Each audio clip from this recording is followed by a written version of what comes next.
searching for this all my life. You're just my type. I've been looking for a boy who can treat me right. Your dark hair, but those eyes so bright. Hello, everyone. Welcome back to Scheananigans. Today, we're doing a little something new here. Do we want to do headphones? We're not going to do headphones? I didn't put them on because I got my earrings today, and you guys don't have yours on, so. I can hear you. I can hear you. Yeah. All right, let's do it. We are doing something new today, I guess. Yeah. We are. So I have been wanting to do different types of episodes every month, whether we do the solo Scheana spills or we do like a hot topics vibe. So today we're doing a little sip some tea and get into some hot topics with two people who you definitely know. So you follow her as the Talk of Shame.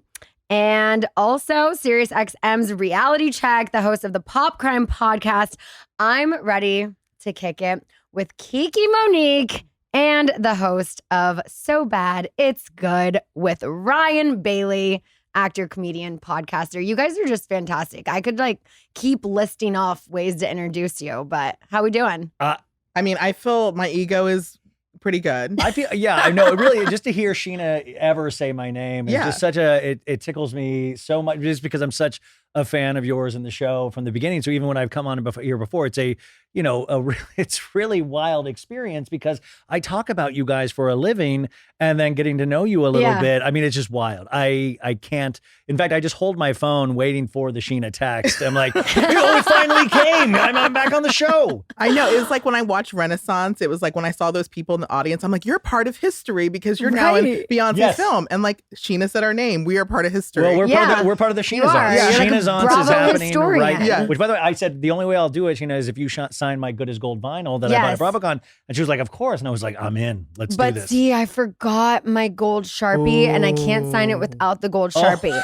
So now I have to come back. No, what I'm gonna do is I'm just gonna send you another one, so you can keep that one. You can gift that one. Look at that. But I will just send you know what? Now I'm going to actually another. open this and I'm going to play it and actually spin this because I was like, this is very important to me. Yeah, or just don't open this one because the other one, the thing is when I sign them, I do have to cut the plastic and sign it. So then you can just play that one because it'll already be opened. And then you can put it in a frame. You can do whatever. This is taking on Mariah Carey as the top holiday song for me. Well, speaking of top holiday songs, do you guys want a little preview? Yes. Obviously. So we're recording on a Tuesday. You're listening on a Friday.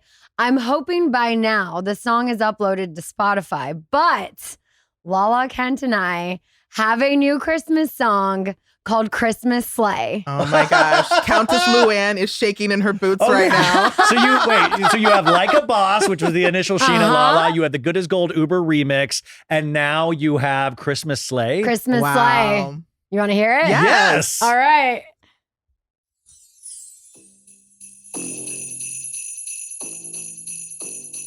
It's that time of year for kissing underneath the mistletoe. I hope old Saint Nick don't catch me acting like a ho-ho-ho. 'Cause I'm feeling naughty, really feeling jolly, shaking like a snow globe on his little body. So if you're gonna be a Scrooge, then you just gotta know. And we'll live this Christmas like we're under the lights. The higher star on top, the way I'm shining so bright, so bright. It's a Christmas sleigh, Wow. it's a Christmas sleigh. I mean, what is the TikTok trend we're going to do for I this? know. Right? Move over Sabrina Carpenter's holiday album. And put the presents underneath the So if we start playing that like right now. Wait. Are you saying if you play this 3 minutes before midnight, Yes. you will immediately enter 2024 with no more TROs? And that's the way you want to enter the new year. So as we were writing it, I go, well, wait, the hang your stockings with carrot has to be spelled in like the lyrics, like STALKINGS, my you know, 'cause you're God. like stalking Yes. the TRO. Because I'm like, why do you need a temporary restraining order against me? I'm not stalking you. I have not tried to contact you. I have had zero contact. So what are you afraid of? I know that was a horrific moment, obviously, in your life, but I mean, it did get us. I mean, you watching the reunion from the trailer with your little bag of Sun Chips is truly something that is burned into my memory, probably for the next decade at least. Yeah. I mean, I'm going over and actually Kiki's going to come on my show to talk about 2023 moments. And that for me is one of that reunion was just insane. Yeah. I'm still waiting for Sun Chips to hit me up. So I see. What up? All right. Well, speaking of the TRO, Rachel Leviss. I still call her Raquel, but I've written down Rachel because she announced a new podcast called Rachel Goes Rogue. What will she have to say? How many episodes is she going to talk about Tom Sandoval, myself, Ariana, Vanderpump Rules? Who are the guests going to be? Will you guys listen, and what do you think?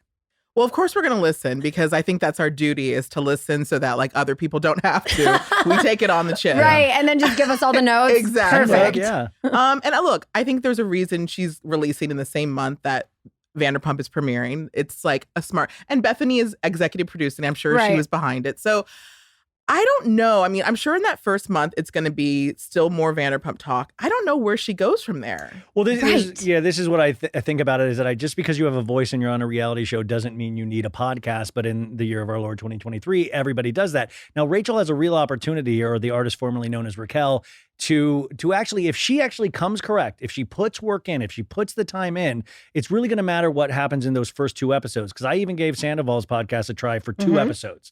And then I was like, okay, I get it, but if she can actually, the thing is, and I'm not trying to be mean towards her, I swear to God, is that I've never found her to be an effective communicator, even on the show. And I don't mean that as a bad thing. We're not all meant to do that. Yeah, exactly. So, even in the intro of hi, I am Rachel Levitt, she's really trying to be on her voice.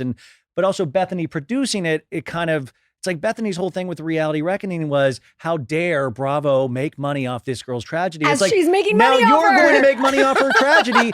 And is this going to just be another Vanderpump Rules pod, recap where she recaps season 11? I do think, like I said, if it gives us good information, there is going to be, we'll all listen for those first 2 episodes. Right. But I do think, and I would love to get your opinions on this, I think this potentially sets her up for an eventual return on Vanderpump in season 12 or 13, because if she stays in this universe, which I thought she was not going to do, but now she's at Jingle Ball, all this stuff, then I see eventually, because Tom's going to be able to tell his story, and he might even continue to lie in his story regarding Rachel. So there is that natural curiosity element that I do want to hear what she has to say. But I'm still kind of pissed at her because of the situation, just knowing Ariana a little, Yeah. Yeah. I mean, I feel like if she leans into stuff we haven't heard, like what happened when you were at this mental health facility, what were you doing? Then I might be more interested if you're going to go that route, but I can't lean on the Scandival anymore. I'm over it. I feel like I've heard your story. Right. We had a 3-part podcast. Bethany's podcast didn't even answer. She was so busy doing her own Reality Reckoning stuff that we didn't ask Rachel the real questions of, even Ariana in her new drink book talks about the Jamie of it all, of using Jamie as a code name in the text between Rachel and Tom. And I was like, I want to know things like that of what, I mean, there must have been a moment that you guys kind of felt excited about going behind everybody's back. I want to know what those conversations were like. I mean, that's the stuff that I'm really curious that we've never gotten to touch. So I'll give it a chance, but it's not something that I'm excited to listen to. Yeah. What were they talking about in that video outside of Saddle Ranch? That was that Jamie, I'm still waiting for someone who is a professional lip reader to take that video and tell us what were they saying. It's like a 2.5-minute video of a very intense conversation, as we know the week supposedly that they first had sex. I now have heard that there were things that maybe started before that night. I would like to hear Tom Sandoval's version of the first anything, the first kiss, and I would also like to hear Raquel's version of the first anything, the first kiss, the first flirtation, the first come on to the other person. I'm curious what both of their versions are of when exactly it started. Because Yeah. I don't think we've really gotten that yet. And that's the only thing that I think this could work as a companion piece to what we actually see potentially in season 11 is that Tom will be able to tell his narrative. And that might not be the correct narrative. It might just be his narrative or like things that he still is trying to like make himself look okay with. But that conversation that Jamie videoed that night, it was, I bet it was just like, you're so amazing, dude. No, you don't even know how amazing. These girls are so jealous of you, dude. You don't even know. Like, I feel like it was that Yeah. When did passionate. Sandoval get a lisp? I always do, but no, I always do the list because he has this tiny baby list. So on my show when I do the recaps, I never noticed exaggerate. that. But he does. It's like he gets really excited, and it's just Interesting. very tiny thing. So I exploit that and really make it an insane character.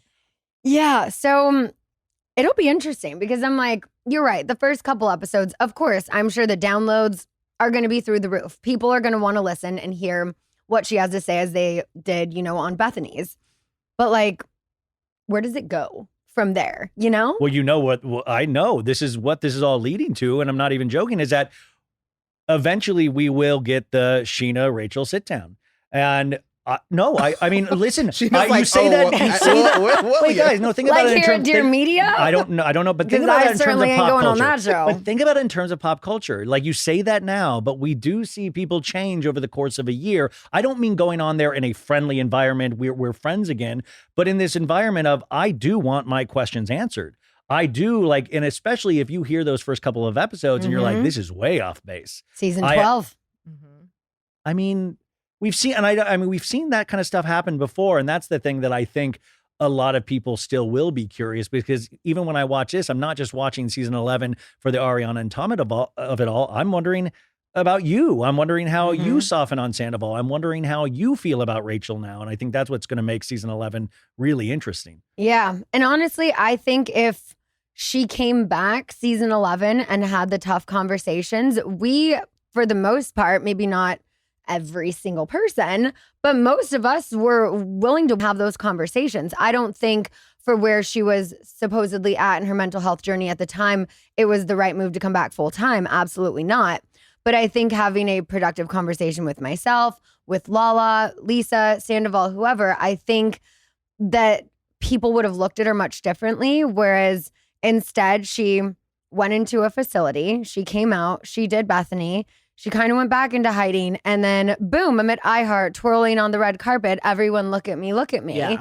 And I have a new podcast. And it's like, Yeah, it was a hard start. I was like, I didn't expect that all of a sudden we were going to see her on red carpets at Nobu, like doing all of these things. yeah. Feels like she's immersed back in LA. Well, part of me always kind of thought of her as like, I started to soften a little bit in terms of, wow, she's the only person that did the right thing of like, she disappeared and went and Right. actually worked on her mental health. And I was like, that takes a lot of balls, especially when money's getting thrown at everybody. Yeah.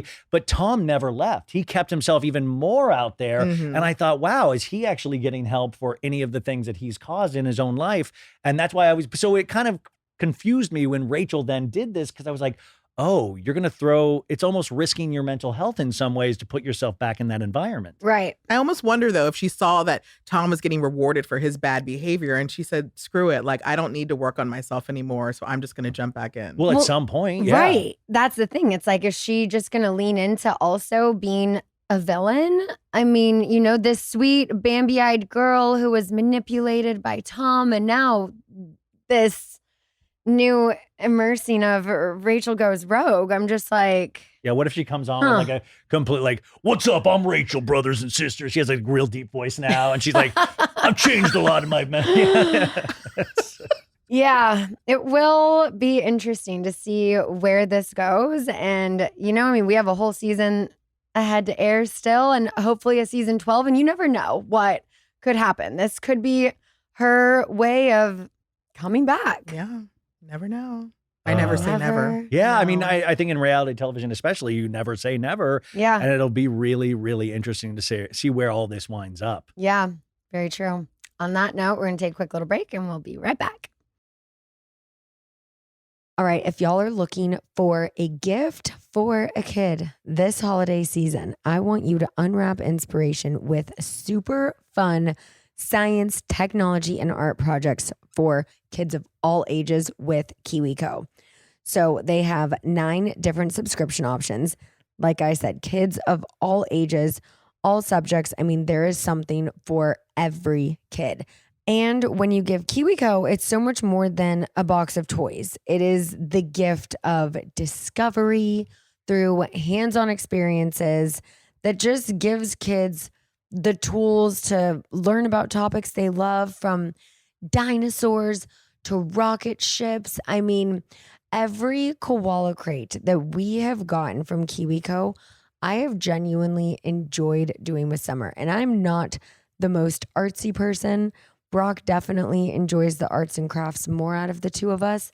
But with KiwiCo, the crates are fun and stress-free, so you can enjoy quality time with your kids, tackling projects together.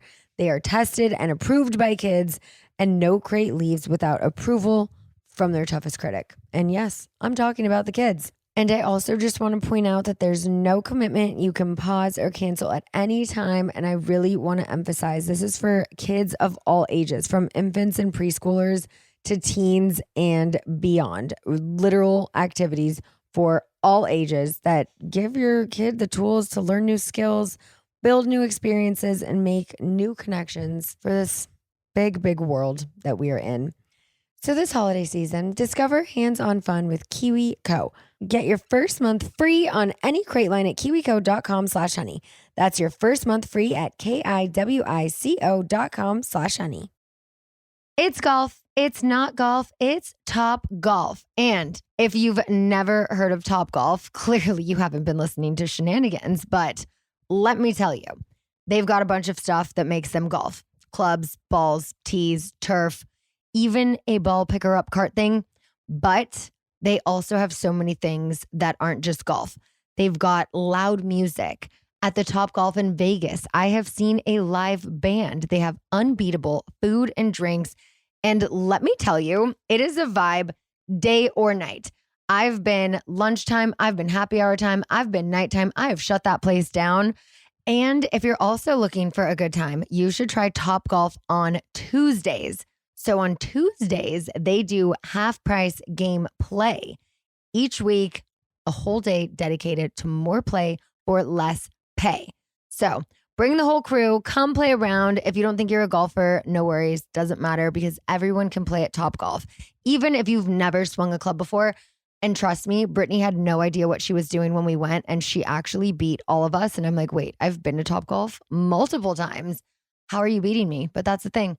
Doesn't matter if you're good at golf. At Top Golf, everyone's good. Top Golf is all about play, but even they have some rules. So half price Tuesday applies to gameplay only, isn't offered at every venue, and can't be doubled up with other offers or discounts. I mean, it is already half price after all. Full details and to book a bay, visit topgolf.com/goodasgold. That's topgolf.com/goodasgold to book a bay and come play around. Okay, so I want to go into some housewife talk because obviously I know, I'm sure you're both caught up, right? Yes. Yeah. So I want to start with the Real Housewives of Orange County. Shannon's ex, John, is now dating Alexis. So you were at BravoCon, right? Were you both there? Yes. Okay. Were you at the Bravos? Yeah. That night? Yeah. I didn't go. Okay. So you saw, I don't know what aired. I didn't watch it back. But when Vicky was being given The her Lifetime Achievement Award. Lifetime yeah. Achievement Award, they had past housewives come up and present that to her. Alexis being one of them. My friend Gretchen was also up there. And then, what's her name? It was the lady from the first season. Who was with Slade. Lori was there. Yeah. Okay. So they're all up there to present this award to Vicky. And I love whenever I'm at any sort of award show because of my broadcast journalism background. I always love to look back at the teleprompter and just like see and whatnot. And so all of a sudden, Alexis goes rogue. And she starts saying something. I'm looking back, and at first I laughed. She's like, well, as the only woman up here who hasn't slept with Slade Smiley. And I was like, and I like kind of laughed because I was like, wow, like Gretchen was okay with this in the script. Like we know our script going into it. And I look back at the teleprompter and I was like, that's not in the script. Andy had to come up and he was like, this is not like part of the show. So I'm assuming that you didn't see that on air, but Anyway, after this, I know Gretchen. I've known her for over a decade. I know her very well. Gretchen and I also have our good side and our bad side. So I already know poor Gretchen is being stood next to these women, but on her bad side. Now she's got to be uncomfortable because this bitch is going rogue, talking about her husband and father of her child. Yeah. So later that night, before the Sandoval after party, we had the after party with everyone at the rooftop of the Delano Hotel. And Alexis comes up and introduces herself to me. And I was like, oh, I can't bite my tongue. You made my friend so uncomfortable. And I was like, you're the girl who said something really rude about my friend's husband, right? Nice to meet you. And she was just like, and I was like, yeah, not cool. And I just walked away and I went over to Gretchen and she was like, oh, I love you. Thank you. I'm like, oh, wow. That's just disrespectful. It was funny if Gretchen was in on the joke and that was part of the script and she agreed to it. But to just go up there and go rogue and say that. Yeah. I just thought it was so disrespectful and rude. So wait, when you say good side and bad side, you actually mean physically. Physically. They're physical. Okay, because I was like the good side. I was like, oh, she's gets evil, and then I realized you meant that she was already on her bad side. Gretchen and I both have the same good side, so we'll take prom style photos all of the time to both get our left side. And so I'm like, oh, she's standing on her right side, and I just, after being on TV for so long, you get in your head with those type of things depending on how your hair's styled and whatever. So I just knew from knowing her that damn, she's standing on her bad side. This bitch on her good side is saying shit about her man. Yeah. And so then I hear that she's now dating Shannon's ex.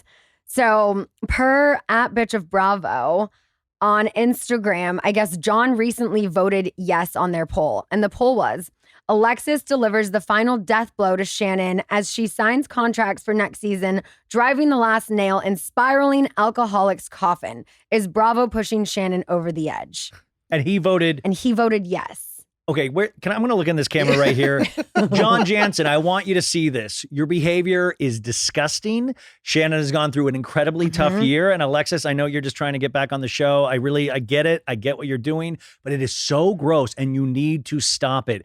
I don't get how you went from last season not wanting to be talked about and filmed because of your job to this season almost begging Bravo. It is so gross that you are like a barnacle on every one of those ladies in the OC Housewives, and it needs to stop. And I'll tell you, it's going to be fun television to watch, but at what expense? Because Shannon's going to lose her mind. And I feel like that we're setting her up for an insane breakdown. Yeah, and we want to see it, sadly. But I do want to see it. I do want to see it. First of all, the OC house husbands, boyfriends are the most toxic men in the Bravo universe, I am convinced. Second of all, John Jansen doesn't surprise me. So when Shannon got her DUI, I drove down to OC because I had to go. I was like, I had to be there the day of, and I wanted to try to find the video footage, but TMZ beat me to it. But anyways, I get there, I get to the crash site. I see that there's pieces of her car there or whatever. And I get some pieces of her car. Anyways, I know that he lives right around the corner. So I'm driving and I see his house. He has a busted ass blind in his house. And I said, you know what? Any man that has busted blinds, I don't expect anything more. I just think that he is a trash human. I just think it is a really horrible thing to do. And then just even in your personal life and then to throw reality television in it. And it just seems like he is one of the housewives of it's like a classic housewives move to try to get back on the show. So you're doing everything. Yeah. So even with that, to tie it in with Alexis at the Bravos, her going rogue, is ultimately part of what I think is an ultimate, the plan to get back on, know? And that's why I don't think this is completely a fully real relationship, because who dates for a month and then makes a statement to People Magazine, which they did today. Tamara's behind this? Because Tamara is now being we're really good friends, we're hanging out. She's tweeting her. And it just seems like a way for Tamara to get involved, because we know that her and Shannon had a falling out. She admitted that at the variety party. And she won't say what it was about, but it was right around Thanksgiving. So I have a little bit more information on that. Is that it is about this relationship. Okay. So I believe it was Lauren Herbert from Access Hollywood. I was talking to her and she did tell me she did that interview with Tamara on the red carpet at the variety thing, and that it does have to do with Alexis and John. But this is classic Tamara too, to be I'm sorry, I don't pick any sides, but you know what? But she now says she's, had a falling out with Shannon. And I was like, you need to be there for her now more than ever. But Tamara always thinks about the job, not the friend. She's always, and that's what makes her a good housewife. But I feel so bad for Shannon of like, Tamra's now going to buddy up with Alexis and John this season, allegedly. Well, in all fairness, though, Alexis and Shannon didn't have crossover, so they were never on any seasons together. So in reality, Alexis... Well, but no, remember the lawsuit of Alexis's ex-husband that sued Tamra and sued. So there is that kind of crossover. And I feel like at this point, Tamra needs to lean in and be the best friend she can to Shannon. But it's classic Tamra and classic Shannon of like, Shannon, and she did wrong by crashing into a house drunk, but she just can't win for losing sometimes. Well, and Tamra needed to secure that spot next season. She really did, and this was a good way to do it. So what does this mean for the Trace Amigas? Oh, Dos Amigas. It's like, I've learned Spanish recently. What I think that means is what I think is, and this is the other thing. Shannon continued to do the Trace Amigas. My friend Medizo went to their show in Tempe, and Shannon still showed up even after all of this. It was like a couple weeks ago. I didn't think she'd do it, and she still showed up. And I just think for Shannon to do that at this time in her life, it wasn't, like that helped those ladies out. But I think that's done for. Can you imagine they still do shows and they hate each other? Right? Wow. I mean, I was even surprised to see her at BravoCon just with what she had recently gone through. Did you talk to her? Yeah, I spoke to her. So all of us got together on a Zoom like a week or two before BravoCon just to go over the lay of the land, and I saw her on it. And we had a moment, but I was just like, oh my God, it was so good to see her because I love Shannon. I've known her since I think her first season. We met at an event, exchanged phone numbers, bonded, and I've just always had such a soft spot for her. So seeing her on the Zoom was great, but I was like, damn, girl, you're coming. Like, I don't know if I would. So, I mean, hats off to her. You're telling me there was a Bravo Zoom with all Bravo celebrities? It was so insane. That's the show I want to see of just people, the Bravo celebrities watching the lay of the land. And then it was like, we all had our kids on, but we all had to be on mute. But then Summer was like, hi. Like, no, I was like, Summer, they can't hear you. But no, it was pretty cool. I had no idea everyone was going to be on it. And I was like, wow, that was awesome. But so I heard that the night of Shannon's hit and run, the DUI, she was overheard complaining about Lexus in the bar earlier that night. So do you think this is what drove Shannon over the edge that night? I mean, I think so. I think that supposedly the neighbors heard her and John screaming. It was so loud that they heard it. So I think that she went over there. They got into it about Alexis. She takes off, crashes into the house, and, all she wrote. Yeah, I had heard from somebody about that night, or even like Alexis and the situation, and Alexis saying that she felt snubbed by Shannon at some point. But I do also think that John seems like that kind of dirtbag guy that's going to flirt with anybody that's on TV. He's a dirtbag. And that is going to lead to that fight. But also Shannon, not to make excuses for her, was coming off the OC reunion where she didn't look great. She had a couple of other seasons. And I don't mean physically didn't look great, just didn't look great in what she was saying in regards to Gina's kids and things of that nature. So I think, there was a toxicity building up around Shannon. And it's got to be a really stressful environment when your show's airing, everybody on social media, we're all making memes, giving a lot of comments, and it's not going well for you. I imagine wasn't in a great place. No. Oh, well, sending Shannon my love because I do. We're giving you grace. And Shannon. yes, absolutely. Do you think it's a thing in life? Is it a Bravo men franchise in this that like they have to date within the friend group, or does that happen outside of life too? Because I'm in it. And it just, happens in my friend group, but we're also in the Bravo group. I feel like I've just seen more often than not. We always hear about sugar babies, but I'm hearing more about, I don't know what the terminology is for sugar men. Like what do they call themselves? But I'm seeing more of that of men who are like, they want to be taken care of and they want to be. And so they do these it's not even F-boy things because it's like they're being, I don't know what you would call it. We have to come up with a term for that.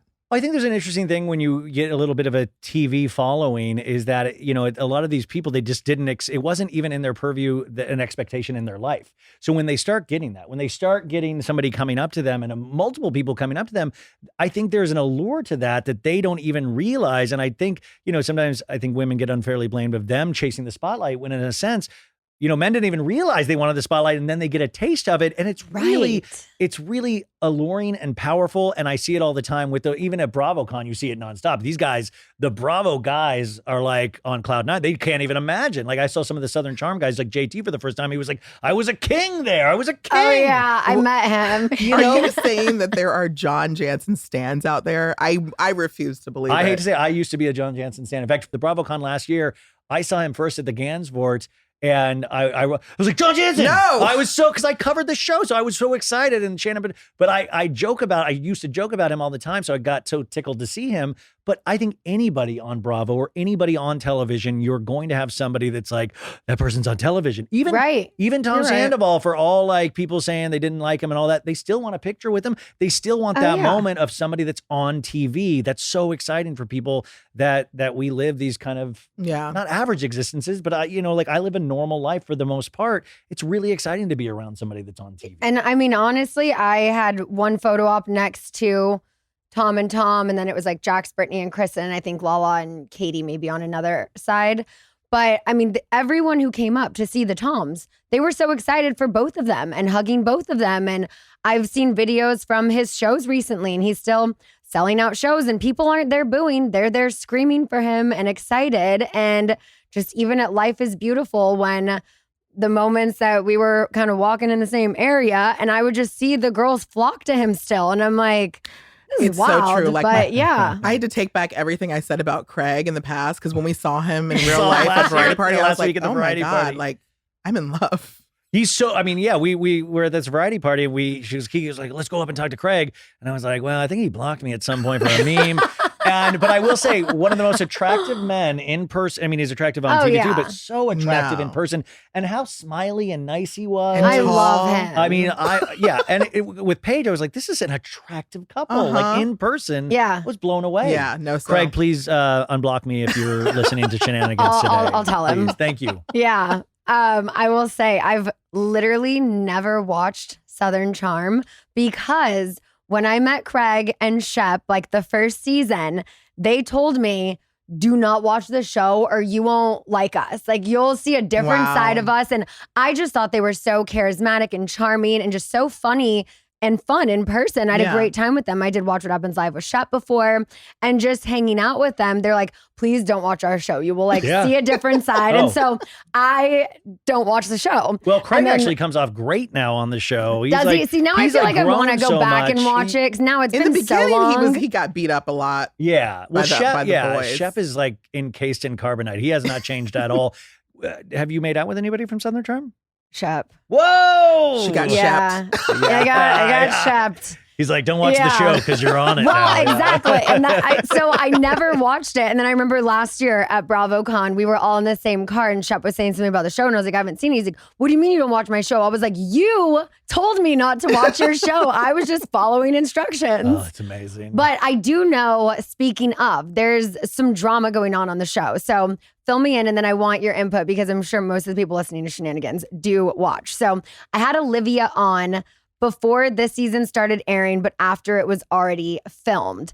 And I know there's drama around Taylor and Shep and all of that. So what's your take on what's going on in the Southern Charm world? Well, what's interesting is I feel like every episode we get a little more detail and a little more information, because it's kind of started out where it's like, okay, Olivia and Austin have broken up. And then like Taylor and Austin had a moment where they're like, well, should we, is there something here? Because, obviously there was an attraction. People had seen it on. Yeah. And then they say that they just like made out. It was it was like a day thing. Made out. Nobody believes this, because again, we know, like, because even Shep was like, who just makes out? Because he knows I can't just make out. And then it's like even weirder, because Taylor was helping Olivia sort of kind of get back with Austin during this time that she's like trying to be with him. So that's like the worst betrayal, because you're like, why are you having this is like the Rachel having a conversation with Ariana. Right. This is duplicitous, no, right? we had literally compared it a little bit to that when Olivia was on. If we had been more invested show. in Taylor and Olivia, like if they had been on for 10 seasons, I think this would have exploded way more. And that's why we were so invested in Tom and Ariana, because we knew them over such a long period of time. But Taylor got lucky, because imagine if we really, And so now it's sort of coming out. It's like Craig, I love what a gossip girl Craig has become because totally. he's asking the right questions and he's getting Austin tripped up because he's like, wait, I thought you guys like made out in New York. He's like, no, at my house. And it was like, wait, so are there multiple times that you guys were hooking up? And like, that's what it sounds like. And then Austin tells Madison in this past week's episode and is like, confiding in her about this relationship with Taylor. And he was like, actually it was a little bit more than just like, it was like, we were actually going for like a weekend, like, should we actually do this or not? And then telling Madison, who he's, had a relationship with, that Olivia's the one. And I just wish, she's such a perfect girl. I wish I could actually be with her and step up. And I think, what a weird show. And the men on Southern Charm, it's a different kind of male that you see. It's like this mixture of Southern gentlemen that they're trying to actually, there's a toxicity of that Southern gentleman, but also trying to be like hip and like for women's rights. And it's like this thing that keeps bouncing up against each other because they're all cheating on each other like every other friend group on Bravo. Well, the ratio in Charleston, it's like 7 women for every man. So it's like, they just kind of like, and I'm sure there's always new women coming in. Like, what is that Matthew McConaughey line? Like they keep getting younger. I keep getting older. They stay the same age. All right. That's, by the way, that's what Chef started. All right. Yeah. Oh my gosh, that's so funny. Okay, we're gonna take one more quick little break, and then I've got to get y'all's take on Real Housewives of Beverly Hills. Oh my God. Be right back. To all my moms out there, we know this. Routines are good. We like routines. They help with the chaos. They can cut down on time. My husband is a stickler for routines, but you know what? I love them too. And that's also why I cannot live without my easy yet very effective skincare routine from Dime Beauty. So let me tell you, Dime Beauty is clean. It's a high-end skincare line that is also affordable, and it really works. Dime didn't sacrifice performance just to make it clean either. And when I say clean, I mean Dime is 100% transparent about every single ingredient. So you can use their products every day with confidence, knowing exactly what you're using. So when I first heard about Dime, I wanted to try the works. I wanted to just take all the guesswork out of my routine. So I figured that the works collection was going to be what was best for me. I don't have to remember the order of a 10-step routine because it's like, come on, no one has time for that. So the work system is everything you need in one powerful package that includes a gentle cleanser, a toner, 2 incredible serums, and 2 luxurious moisturizers. Plus, if you know me, you know I love anything with sunscreen, and their tinted glow wonder screen with SPF 30 just came out in new shades and has incredible 5-star reviews. So for any hard to shop people for on your list, Dime is a wonderful and affordable gift. Dime has over 2 million happy customers, and their product reviews are literally all 5 stars. So if you haven't checked out Dime, I mean, where have you been? Love your skin again. Go to dimebeautyco.com now and unlock your discount. That's dimebeautyco.com. All right, and our next partner on Scheananigans today is Brock's personal favorite, which has now become one of my favorite things to do in my morning routine, and that is AG1. They are the daily foundational nutrition supplement that supports whole body health. So I decided I had to give AG1 a try because I was tired of hearing Brock talk about how awesome it was without being a part of the party. You know what FOMO is? That's what I felt. And I was like, all right, I'm going to try it. Because if you're like me, you may want to add a scoop to a smoothie instead of just a cup of water. So Brock and I have started drinking AG1 in the morning. Sometimes he'll have it, whether it's right before he goes to the gym or right after the gym, but it's usually always in the morning because when you start your day with this, he made a really good comparison. It's like the feeling we get when we are out of our ice bath and we know we just accomplished something so good for our body.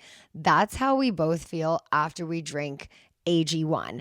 It's like, I know I just put so much goodness into my body that I feel great and I feel ready to take on the day. Every scoop is packed with 75 vitamins, minerals, probiotics, and whole food sourced ingredients of high quality that give me major benefits like gut health and mood support. I have felt recently my energy has been boosted. And after bleaching my hair, let me tell you, my hair, I feel like it's even healthier looking, as well as my skin and nails. So if you want to take ownership of your health, try AG1 and get a free 1-year supply of vitamin D and 5 free AG1 travel packs with your first purchase. Go to drinkag1.com/Scheana. That's drinkag1.com/Scheana. Check it out. Okay, so last night I watched the most recent episode of Real Housewives of Beverly Hills. This is a show I have seen every episode of. I have been so invested from the first season. Obviously, I had my own part in those twisted storylines in the early years, but I've always been very invested in the show. And specifically Kyle, she's the only one who's been on every single episode of this show ever. So I want to get your take on the Kyle and Sutton of it all, because it's like Sutton's criticism, is it really concern, and just the way she's acting towards Kyle, is it warranted? She made comments about Kyle's behavioral changes. She's working out too much. She's not drinking. She's getting tattoos, but her delivery is quite messy. But also, I'm sorry, when did it become bad to not drink alcohol and work out? That sounds healthy to me. Yeah. It sounds horrible to me. I mean, I don't want to be honest. It does not sound good or fun, but I do admit that it is a thing that should be encouraged, and especially if that's the route she wants to go. But we're also in housewives land. This isn't the real world. And these ladies, Kyle's going through real issues, and they're just like, well, why isn't she drinking? Like, this seems to be the main concern. I know. But also, Kyle mentioned a few episodes back that she was struggling. And it seemed like then no one really showed genuine concern or to be an actual friend in that moment. And then fast forward to now on the show, Sutton is essentially accusing Kyle of hiding something and not being honest. And it was like she tried to open up in the beginning. And maybe we didn't see all of the conversation. Obviously, there's the whole world of we film hours long and we don't get to see every hour. True. But what do you think? Like, is Sutton showing genuine concern for Kyle, like as a good friend would, or is this her attempt, like, low-key at a takedown? I just don't think Sutton has that capacity. And even Kyle called it out a bit. She was just like, you think a big deal is when your designer can't come over here and and your biggest problem is your husband has to give you more child support because and you have your kid 100% of the time. Like, I think that she is very just like detached. And so even if someone is coming to her like with like, here's my problem, she just can't see past herself sometimes. I think Sutton, and also falls in line, I think, with Lisa Barlow as well from Salt Lake, is that she's unapologetically herself. And it does sometimes come off to us a little kooky because I don't have those kind of problems. I don't have to worry about money at all because I don't have any. But she does, and it's a different thing. But also I don't necessarily go, well, she's not being a great friend, because I've seen plenty of times where Kyle's been a horrible friend to Sutton throughout the course of it. But Kyle usually is a reliable narrator who we trust, and she doesn't come off kooky in a lot of ways. So it does. But I also want to say two things can be true at once. Sutton is making a point. Something is going on with Kyle. Something obviously is going on. It's just the delivery. And Housewives of Beverly Hills, they come off more as workmates instead of real friends. Like, I hate to keep bringing it back to Vanderpump Rules, but that last episode, when you talk to Tom and you can see that amazing scene where you're just like, this is, and you see the pain in your face, like, that's real friendships. Those are real friendships. And these are just more working relationships that are on television. And I think that's why it comes off so bizarre. Right. Yeah. So what do you think is really going on with Kyle? Like, are the tattoos a form of feeling liberated and freedom and just something fun you do later in life, taking control over her body? I mean, I see nothing wrong with getting tattoos at any stage in life. No. Personally, it's a form of expression. I'm like, you go, girl. Like, I want to take Kyle to get her next tattoo. No, I told Kyle on the red carpet at BravoCon, I said, this flamingo tattoo is a matching tattoo I have with my best friend. Yeah. Like, it's normal. Oh, I have so many. This one, Kristen Doty and I have. This one, not to flip off the camera, Brittany and I have. Like, I have so many. I have this one with another friend. I have so many. This is tea, actually. This is going to be on this week's Beverly Hills episode. Kyle now debuts. This is going to... It's all happening on her forearm. That's actually happening. No, but I think it is. I actually tattooed that on Kyle. Yeah. Could you imagine? There was a point in my life, if you've listened to the show, my show, like 4 years ago, that I was going to get the It's All Happening tattoo in the same place just to get a picture with Scheana before I actually knew you. And I was like, this would be so funny. And I was like, but then I keep it the rest of my life. And I'm always that guy that got the It's All Happening tattoo. Yeah, what's wrong with that? If you'll make the video with me, yes. But so the thing that got brought up this weekend, I think on Instagram, your Bish therapist pointed this out in a series of slides that Kyle reposted, that she lost one of her best friends through, trigger warning, through, taking her own life. Mm-hmm. And Kyle was going through something so intense about losing a friendship that does spring like change of like, you do see, okay, that could possibly lead to wanting to take stock in your life and where you're at. And I just wonder why those conversations aren't being had on this show, because that really does. Like, you want to know what's wrong, Sutton? Well, I lost my best friend. I didn't know I lost my best friend, and it made me reevaluate everything in my life. I still think the Morgan thing is a whole different topic that has nothing to do with that. But I do want to hear more about why, because it is true. Kyle is going through something. Yeah. And I think that she's also been, look, she was married at like 18. Like, she has been a mother, a wife for decades. 27 years she's been married to Mauricio. She's finally doing Girls Trip. Like, she didn't do Girls Trip, I think, until Real Housewives happened, right? It's like, she's finally like understanding what it's like to maybe have girlfriends, and maybe she is getting a little over infatuated, and what that leads to, she's I don't really excited care. To have a girlfriend, but like at the end of the day, she's like, I think finally living her life for herself, and so that's why I'm enjoying it. It'll be interesting to see Kyle a year from now, know, and I really do want to, I want to know what's going on, but watching that relationship between Morgan Wade and her and those scenes, seeing Morgan on camera for the first time, downright giddy. She was like, you hang up first. No, you hang up first. No, you. And I just felt that kind of high school. I love to see it. Whether it's friendships or sexual or whatever it is, you can just tell there's a genuine excitement that I used to have in high school when you had a crush on somebody. Yeah. And you would just be like, I hope they like me so bad. I just want to be around them so bad. Yeah. That's what it reads like. Yeah. No, I think the same thing. And I love to see it. I think you see like a genuine happiness. And even if she is going through something personally or in her marriage, to have a friend who brings out a giddy, happy side of you, I love to see it. So I love to see it, but I can't wait it to is, see more. It's really dark because you realize she does have a marriage, all of these kids. Yeah. And even at that variety party, she talked about saying like, listen, I knew things were going wrong going into this season, and I don't have a strong poker face, and we hadn't even told our kids yet. And I just thought that was interesting too, of like that push-pull of trying to be real on a reality show, but also still trying to hide things as well. And protect your family. Yeah. Yeah.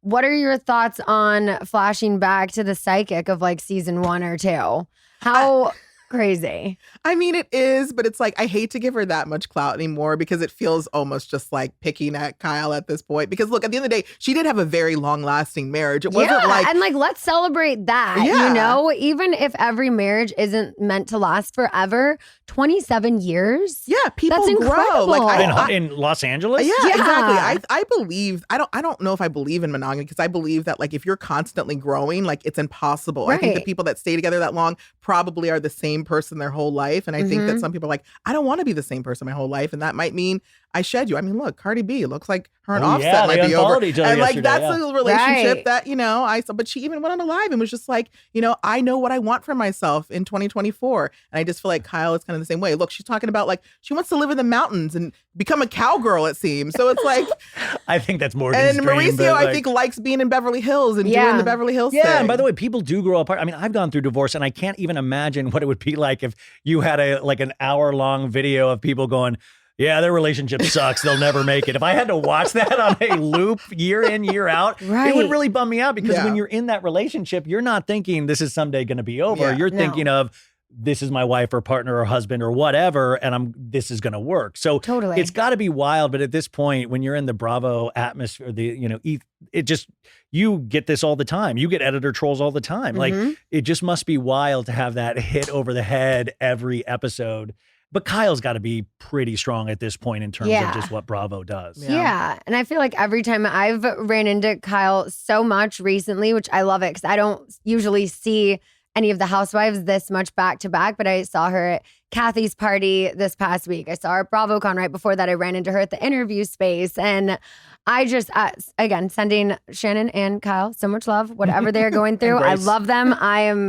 I stand them. So, but back to Sutton. I want to know your take on the whole Magic Mike of it all. Why do you think she was overreacting? Do you think it's because she didn't get picked, or was she just uncomfortable? I think she wanted attention. Yeah, she wore pants. She made it very she clear wore that her she dick wore riding pants. She was like, I wore my leather pants so people ain't grind up on me. I say, come on. Like, she was so bummed, and she was probably had a little like vodka grapefruit, and it probably bummed her out, but I kind of knew that immediately. I just think as humans, we do that. We like, no, it wasn't about that. No way. When it was. Course. And I think there was something kind of a tinge of sadness about it because I'm like, why can't somebody ride Sutton on stage? Know. Come on. Like, it's a long show. We could have brought her up at some other point. Look, I can say I got Sutton's number at BravoCon. I'd be like, girl, if you want to go back, I know all of the Magic Mics as well. Okay. I can get you on stage. Scheana just offers straight up, hey, I can get you laid. Straight up. Yeah. You're going to come over to get that tattoo, too.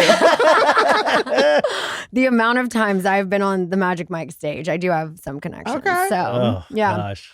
What were your thoughts on Garcelle's comment about Dorit's jewelry not getting stolen? As she just then was like, I mean, that was shade, but I mean, obviously people have been saying that online, but like, I did not expect that to come out of her mouth on camera. Mm-hmm. And then for them to keep the pause. Yeah. They kept this pause after she dropped it where she sipped, and I was like, dang, sometimes Garcelle, like, she'll come off as this reliable narrator that everything she said, and then she'll sometimes hit you with something so shady, and you're like, oh, dude, because that brings that back up into conversation. It's the Sagittarius in her. I do the same thing. I'm like, I'm so reliable until I... Well, but those moments from somebody like that kind of housewife really blows you away, because then you're like, oh, damn, that's like, you really mean that. What did you think of it? I feel like the housewives, they're so savage. Like, I feel like we're crazy on our show and messy and whatnot, but I don't know that I would ever want to be on a show with that caliber of women who the things they say, I was like, oof, savage, but love Housewives it. Is more I mean, early VPR, I'm sorry. Early VPR and the reunion VPR are very savage examples of reality Bravo moments. Yeah, true. I've had people say that about this past season. Also, did you see people's discourse about you in Crystal's basement? And they're like, oh, no, Scheana's with all the housewives. Like, I love that rumor always gets floated when anybody hangs out with housewives. Like, maybe Scheana's joining the cast. Maybe Scheana's a housewife. Was the only non-housewife at the Showgirls panel. Oh, Scheana confirming and keeping this rumor going that this is happening. I am the only married one on Vanderpump Rules. It's all happening. Just kidding. Okay. Done with Bravo, because I want to get your take on my girl, Kim Kardashian. So this is a woman who literally does it all. I mean, I think I keep myself busy, and then I think about Kim Kardashian. She is running a $1 billion brand empire. She's a mom of 4. She's training to become a lawyer, doing all the criminal justice reform. It's like, how does she have the time for any of that on top of filming a reality show? Yeah. And so I saw recently that she is going to be starring in a legal drama for Hulu with Ryan Murphy and producing.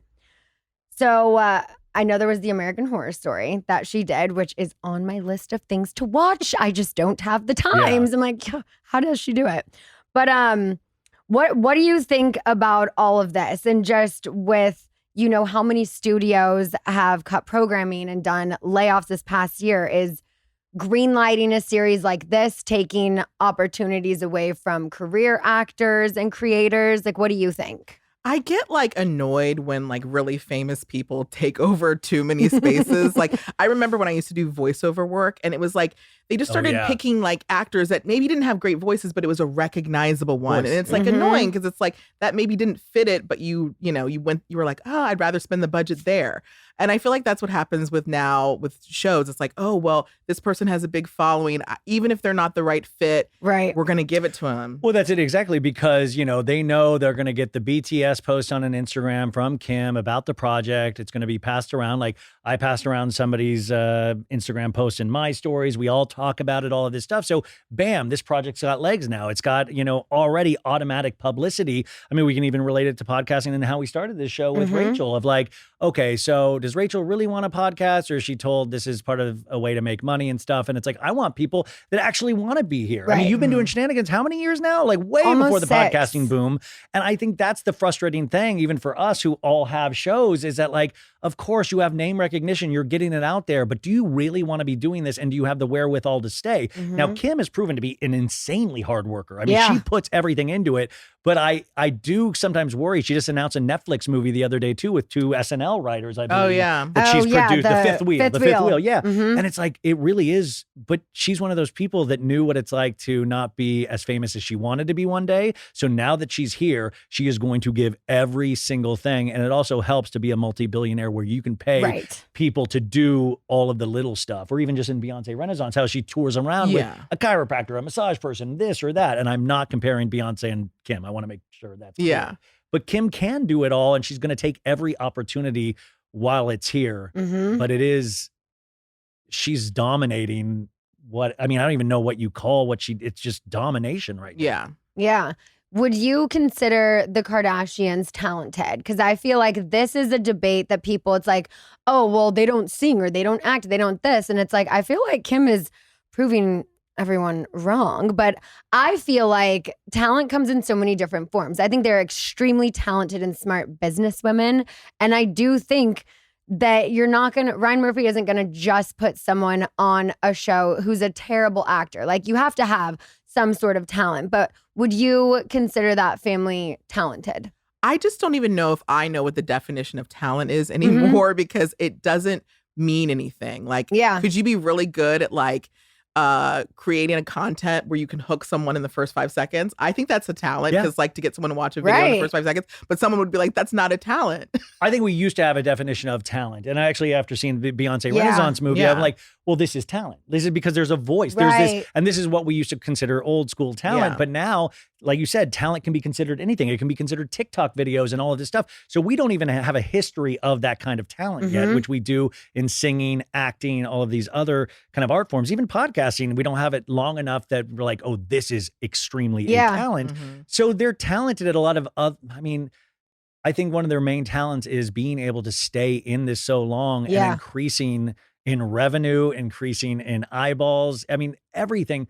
That's a talent. It's just not how I'm old school. My talent always was, is this person a singer, a musician, a dancer, an actor? Those to me will always be considered talent, but they are, I know. I mean, at some point it's like they're great machines. They're great like entities. They know how to like keep a well-oiled machine going. And is that a talent? Sure, I guess. Well, I watch American Horror Story and it's like, Kim's good. But it's like, I know exactly, working at an acting studio in the past, I know exactly how she got coached. I know Kim is a memorizer. I know she knows exactly, okay, I hit this. And it was a lot of Ryan Murphy isms where it's like, he's going to write to Kim's strengths. Right. So with all of that, she's not going to fail, and she will make sure she doesn't fail. She'll get extra takes. She'll get the proper lighting. She'll get whatever she needs. And Kim is not going to be bad at any point. She won't let herself be on TV. Okay, well, let's talk about real, quote unquote, talent then. Travis Kelce and Taylor Swift, both 2 very talented people in their own fields. Maybe Travis not so much on the field the last couple of games. It's like, boy, you're literally dropping the ball. But what do you think about them? So they've been quite public for however many months now, spent holidays together, traveled internationally. Their families have hung out. I feel like we've seen more of this relationship than relationships she's been in for years. Do you think it's publicity? Did Ryan Reynolds and State Farm have something to do with it? I mean, this relationship sponsored by State Farm. Yeah. Right? But it's kind of how it started. Yeah, you're not going to convince me this is real. I don't care what you do. I'm never going to believe it's a real relationship. I think it's as real Even if as they it get can married. be. I think it's as real as two people that are that famous. Okay. Whatever real can be for them, I think it's real. It might Okay. not be real in terms of how we view relationships, but I think it's real for where they are in terms of celebrity. I will say I'm fully supportive. It gave me a chuckle.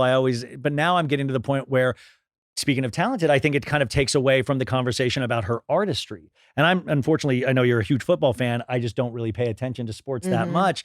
And I know he's considered good, except for this past week. But I think it takes away from that conversation of just how her output in terms of songwriting, how she is as an artist, which I think we're now having those conversations about Beyonce all the time. I don't want this relationship to overshadow her actual artistry and her actual work. Yeah. If things didn't work out with Travis and you were tasked with playing matchmaker for her, who would you have in mind? Who would be the ultimate perfect match for Taylor Swift long term? Kyle Richards. Honestly, like I would want to put her with like a random prince. Oh, I would. Okay. I don't know, like a prince. I would. okay. Or like an unknown Kennedy. I mean, she did date the Kennedy kid for a while, right? Yeah, I mean, I just yeah, feel that like was. she needs royalty or something. I don't know. Gosh, that is a great. That's a great question. I mean, like I can think of joke answers, but I'm trying to think in terms of actual who I think would be a fascinating relationship. But I just think she is such a like at the top of the heap in terms of stars. Is how do you have those real relationships? And it's like she couldn't direct. She couldn't be with like a Christopher Nolan, director of Oppenheimer. Yeah. Or Or could she? yeah. I mean, God, what about Taylor and Greta Gerwig? Breaking up marriages, but Sorry, my bad. Yeah. You homewrecker. Sorry. All right. One last topic I want to ask you guys about because I've got to get going to Dancing with the Stars. Woo. Kristen Cavallari recently was trolled for saying on a podcast that it doesn't matter when you sleep with a date. So she was responding to a listener question on her Let's Be Honest podcast when asked about how many dates you need to go on before it's okay to sleep with the guy. And she answered, I don't think it fucking matters if you sleep with him on the 1st or 10th date. If there's chemistry and feelings there, it doesn't matter. People then flooded her with misogynistic commenters and people saying that it was trash advice for young women in today's society. Another person said, we live in a hookup culture. If you're looking for something sustainable and lasting, sleeping with them right away at the get-go is not the way. So should you wait to engage in physical intimacy with the partner? And if so, what do you think? Like, how long should you hold out? No, Kristen is absolutely right. Because I know people who were married and they hooked up on the first date. Like, she's right. If there's chemistry, it doesn't matter. To me, the weirdest thing was that her fans, her audience was coming for her. And it's like, it goes to show like how your branding can change. Because when I knew Kristen Cavallari from Laguna Beach, that girl would have said the exact same thing and her audience would have been like, yeah. Right. And now her audience is like, shame on you. I know. You're Like, a mother. And right? women always get it doubly hard. Like men are allowed to sleep around, but Right. women That's what I was aren't. going to Like, say. are Does you- the same it's like- question ever come up for men? It's just like such a double standard. It is very weird, and it's like I have more of like a or kind of the earlier Kristen Cavallari. No, like I